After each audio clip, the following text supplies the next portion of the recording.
তাদের ব্যাপারে এরকম মন্তব্যের কারণ এটাই যে তারা না বাংলাদেশের পুরুষ সমাজের প্রতিনিধিত্ব করে না নারী সমাজের প্রতিনিধিত্ব করে। বাংলাদেশের অধিকাংশ অথবা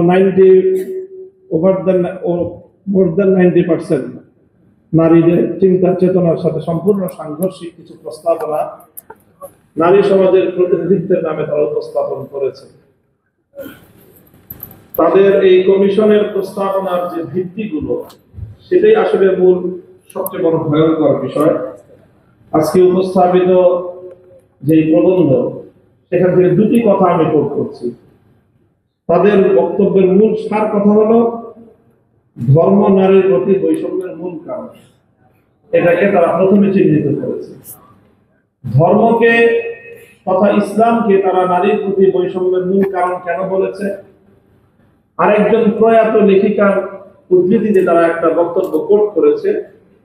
সেই বক্তব্যের এক জায়গায় আছে, আমাদেরকে অর্থাৎ নারীদেরকে অন্ধকারে রাখিবার জন্য পুরুষগণ এই ধর্মগ্রন্থগুলিকে ঈশ্বরের আদেশ পত্র বলিয়া প্রচার করিয়াছে।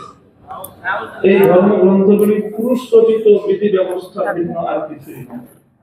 অর্থাৎ তারা বিশ্বাস করে যে এই ধর্মগ্রন্থগুলো আল্লাহর কিতাব না, কোরআন আল্লাহর কিতাব না, এটা পুরুষরা রচনা করে নারীদেরকে দমন করার জন্য এই কিতাব রচনা করেছে। এই হলো তাদের এই পূর্ণ প্রস্তাবনার মূল বুনিয়াদ। কাজে এই ধরনের একটি প্রস্তাবনা উপস্থাপন করার পরে আমাদের ইসলামী সংগঠনগুলোর পক্ষ থেকে, ইসলামী জনতার পক্ষ থেকে কি প্রতিক্রিয়া হওয়া উচিত? আমরা কেন তাদের সাথে আলোচনায় বসিনি? কেন আমরা রাজপথে বা আন্দোলনের মাধ্যমে এর বিরুদ্ধে কড়া প্রতিক্রিয়া কেন ব্যক্ত করলাম? অনেককে দেখি এজন্য মায়া কান্না কাঁদতে।